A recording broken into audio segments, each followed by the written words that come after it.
Business একটা ভিন্ন জায়গা যেখানে আপনাকে ব্রেনটাকে খাটিয়ে এই খেলা জিততে হবে, মানে ব্রেনটাকে একটু আলাদাভাবে কাজ করাতে হবে। আমি একটা এক্সাম্পল দিই, তাহলে ব্রেনটা কিভাবে খাটাতে হবে বিজনেসের ক্ষেত্রে এই বিষয়টি একটু হলেও ক্লিয়ার হতে পারবেন। এক বিজনেসম্যান তার 2 কোটি টাকার গাড়ি নিয়ে সে একটা ব্যাংকে গেল। ব্যাংকের ম্যানেজারকে বলল, আপনি আমাকে 20,000 টাকা লোন দিতে পারেন? তখন ম্যানেজার বলল, হ্যাঁ অবশ্যই, লোন কেন দিতে পারবো না, আপনি লোন চাইলেই নিতে পারেন। তখন সেই বিজনেসম্যান বলল, আমার এই গাড়িটাকে আপনি রেখে দিন এবং আপনি তার বিনিময়ে 20,000 টাকা আপনি আমাকে লোন দেন। ম্যানেজার তো শুনে অবাক, আরে ভাই, আপনার 2 কোটি টাকার গাড়ি দিয়ে আপনি মাত্র 20,000 টাকা লোন চাচ্ছেন?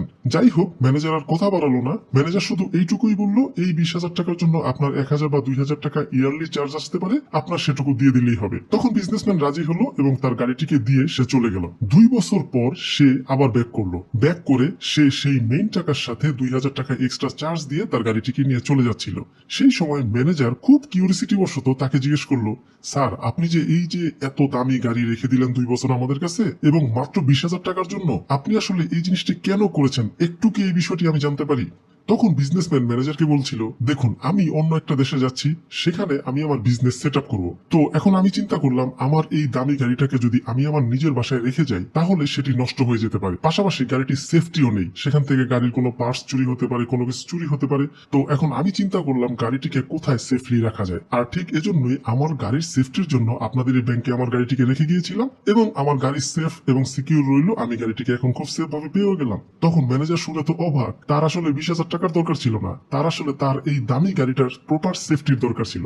যাই হোক, এখানে এই স্টোরির মাধ্যমে আপনারা এইটুকু ক্লিয়ার হয়ে গেলেন, বিজনেসম্যানরা তার ব্রেনকে একটু অন্যভাবে খাটায়। তারা সব জায়গায় তাদের লাভের পরিমাণকে সর্বোচ্চ আকারে কিভাবে বের করে আনা যায় সেটি নিয়েই তারা চিন্তা করতে থাকে এবং সেই অনুযায়ী কাজ করে তাদের বিজনেসকে অনেক দূর এগিয়ে নিয়ে যায়। সো এখন আমি আপনাদেরকে 6টি বিজনেসের কথা শেয়ার করব যেগুলো খুব কম খরচে আপনারা শুরু করতে পারবেন, এবং আপনি যদি একটু বিজনেসম্যানদের মতো করে নিজের ব্রেনটাকে খাটিয়ে এই 6টি বিজনেসের মধ্যে যে কোনো একটি বিজনেসও দাঁড়া করাতে পারেন, তাহলে আপনার প্রতি মাসে 1 থেকে 2 লাখ টাকা ইনকাম করা কোনো বিষয়ই না। তো সবার প্রথম বিজনেসটি হচ্ছে কফি শপ। দেখুন, কফির চাহিদা কিন্তু দিনে দিনে আমাদের দেশগুলোতে বেড়েই চলছে। আপনি একটু চিন্তা করে দেখুন তো, আমাদের দেশগুলোতে মানুষ যে সিগারেট বা অন্যান্য জিনিস পান করে, সেগুলোর চেয়ে চা বা কফির নেশা কি কম? কোনো ক্ষেত্রে কম না, অনেক বেশি। মানুষ চা কফি আমাদের দেশগুলোতে প্রচুর পান করে।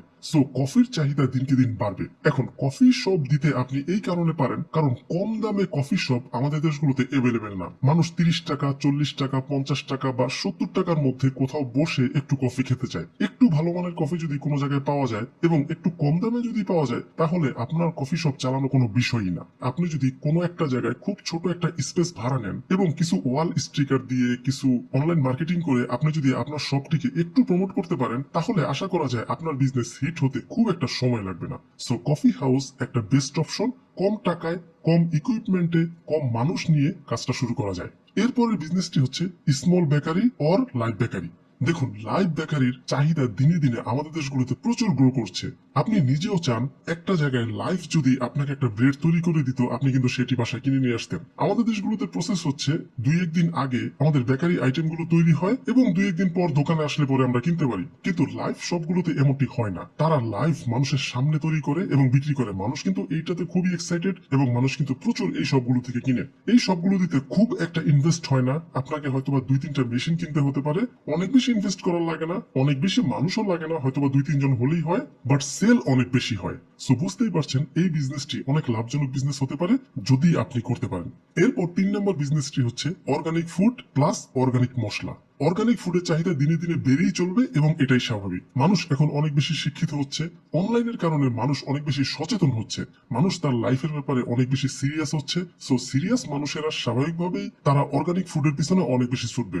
ইদানিং আপনারা খেয়াল করবেন, মানুষ কিন্তু বিকেলে হানি নাট দিয়ে নাস্তা করে, এবং বিলিভ মি, এটা সত্য, মানুষ হানি নাট দিয়ে বিকেলের নাস্তা সারে। উন্নত দেশগুলোতে খেয়াল করলে দেখবেন তারা কিন্তু এত ভাজা পোড়া খায় না। আমাদের দেশগুলোর মানুষ অনেক বেশি ভাজা পোড়া খায়, ইভেন আমাদের তরকারির মধ্যেও অনেক ধরনের মশলা থাকে। এখন এই সারাদিন তরকারি ভাত খাওয়ার পরে আবার যদি নাস্তার ক্ষেত্রেও আমরা অনেক বেশি ভাজা পোড়া খাই, তাহলে তো আমাদের গ্যাস্ট্রিক হবেই। সো এই কারণেই মানুষ স্বাস্থ্যের ব্যাপারে যতটুকু সম্ভব তারা সচেতন হতেই চাইবে, আর এই কারণেই অর্গানিক ফুডের বিজনেস অনেক বেশি গ্রো করবে। সো বুঝতেই পারছেন এই সবগুলো চাহিদা দিনে দিনে বাড়বে, আপনারা চাইলে করতে পারেন। এরপরের বিজনেসটি হচ্ছে গিফট শপ। দেখুন, গিফট দেওয়া এমন একটা প্রসেস যেটি পৃথিবী যতদিন রয়েছে এই প্রসেস চলতেই থাকবে। হয়তোবা আজ থেকে 20 বছর আগে মানুষ এক ধরনের জিনিস গিফট করতো, এখন হয়তোবা ভিন্ন জিনিস গিফট করে, বাট গিফট প্রসেসটা থাকবেই। এখন এই গিফট শপে সবচেয়ে বড় প্রবলেম কি জানেন? যারা গিফট শপ দেয় তারা ইউনিক আইটেম খুঁজে বের করতে পারে না। এখন আপনি যদি এটি করতে পারেন, একটু কষ্ট করে ইউনিক এবং কোয়ালিটি সম্পন্ন প্রোডাক্ট যদি আপনার গিফট শপে রাখতে পারেন, তাহলে মানুষ আপনার গিফট শপে কিনতে আসবে। গিফট শপের ক্ষেত্রে মানুষ যে প্রবলেমটি ফেস করে, তারা যেই ধরনের পণ্য চায় গিফট করার জন্য সেই ধরনের পণ্য ম্যাক্সিমাম গিফট শপে থাকে না, পাশাপাশি সেগুলোর কোয়ালিটি অনেক বাজে থাকে। সো মানুষের বিশ্বাসও কমে যাচ্ছে গিফট শপগুলোর উপর। কিন্তু আপনি যদি আসলে অরিজিনালি ভালো প্রোডাক্টগুলো একটু বেশি দামে আপনার গিফট শপে রাখেন, মানুষের এগুলোর অনেক চাহিদা রয়েছে, মানুষ কিনবে। স্পেশালি স্কুল কলেজের পোলাপান অনেক বেশি গিফট কিনে। গিফট শপ অনেক ভালো একটা বিজনেস হতে পারে যদি আপনি একটু ঘাটাঘাটি করে বিজনেসটি শুরু করেন। এরপরের বিজনেসটি হচ্ছে ইয়োগা সেন্টার। আমাদের দেশগুলোর মানুষ এখন অনেক বেশি স্বাস্থ্য সচেতন। আমাদের দেশগুলোর মহিলারা অনেক ক্ষেত্রেই জিমে যেতে স্বাচ্ছন্দ্য ফিল করে না, এবং জিমের পরিবেশও ওই রকম থাকে না, অনেক জায়গায় কম্বাইন্ড, যেটি আমাদের দেশগুলোর মহিলারা, মা বোনেরা পছন্দ করে না যেতে। আর অনেক জায়গায় লিমিটেড টাইম মেয়েদের জন্য থাকলেও সেই টাইমে অনেকে যেতে পারে না। আবার বেশিরভাগের যে প্রবলেমটি হয়, জিম ইকুইপমেন্ট তারা ইউজ করে কমফোর্টেবল না। কিন্তু ইয়োগা আমাদের দেশের জন্য বেস্ট একটা অপশন হতে পারে মেয়েদের স্বাস্থ্য সচেতন এবং রোগ নির্মূলের ক্ষেত্রে। আমাদের দেশগুলোর মহিলাদের খেয়াল করলে দেখবেন তারা কিন্তু বাইরে অনেক বেশি চলাচল করে না, তারা ম্যাক্সিমাম টাইমই বাসার ভিতরে থাকে। যারা বাইরে চাকরি করে তারাই শুধুমাত্র বাইরে যায়, এছাড়া বেশিরভাগ মানুষই বাইরে যায় না। এখন তারা যখন বাইরে না যায়, তখন তাদের লং টাইম হাঁটাহাঁটি হচ্ছে না। এখন সেক্ষেত্রে তাদের অনেক কম বয়সে অনেক ধরনের রোগ শরীরে হতে থাকে। এখন এটা থেকে একটা মুক্তির বেস্ট অপশন হচ্ছে ইয়োগা সেন্টার। ইয়োগা সেন্টার কিন্তু শুধুমাত্র ব্যায়াম চর্চার জায়গা তাই না, সেখানে যারা যায় তারা মাইন্ডফুলনেস এর জন্যও যায়। কারণ সেই ইয়োগা সেন্টারটা খুব সুন্দরভাবে পরিপাটিভাবে করা থাকে, যেন মানুষ এসে সেখানে রিফ্রেশ ফিল করে। সেখানে গল্প হয়, কথা হয়, বিভিন্ন প্রবলেম নিয়ে আলোচনা হয়। সো বুঝতেই পারছেন ইয়োগা সেন্টারের চাহিদা অনেক বেশি বাড়বে আমাদের দেশগুলোতে। আপনি যদি একটু ক্রিয়েটিভ এবং বিজনেসটি বুঝে কাজটি করতে পারেন, এই বিজনেস সাকসেস হবেই। এর পরের বিজনেসটি হচ্ছে অনলাইন কোচিং।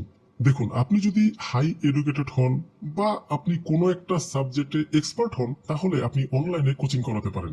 দেখুন, আমাদের দেশগুলোতে অনেক ভালো টিচারের সংখ্যা খুব কম।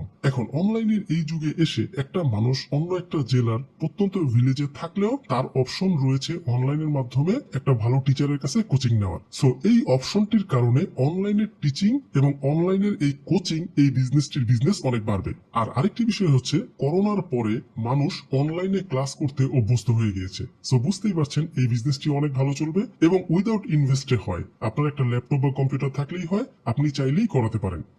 এখন আপনারা যারা নতুন বিজনেস শুরু করবেন বলে ভাবছেন অথবা নতুন বিজনেস শুরু করে দিয়েছেন, তাদের কিছু সমস্যা হয়। আপনারা বিজনেসটি শুরু করার আগে যেই প্ল্যান নিয়ে বিজনেসটি শুরু করেছিলেন, সেই প্ল্যান অনুযায়ী বিজনেসটির গ্রোথ হয় না, মানে বিজনেসটি খুব স্লো আগাচ্ছে। এখন এটি কেন আগাচ্ছে আর এই বিষয়টি নিয়ে আপনার আসলে কি করা উচিত, এই বিষয়গুলো নিয়ে 6টি ভুল মানুষ করে। আর এই 6টি ভুল নিয়েই আমি এই ভিডিওতে বিষয়গুলো ডিটেলসে শেয়ার করেছি। আপনারা যদি এই সমস্যাগুলোতে থাকেন, তাহলে অবশ্যই আমার এই ভিডিওটি দেখে নিতে পারেন। ভালো থাকুন, সুস্থ থাকুন।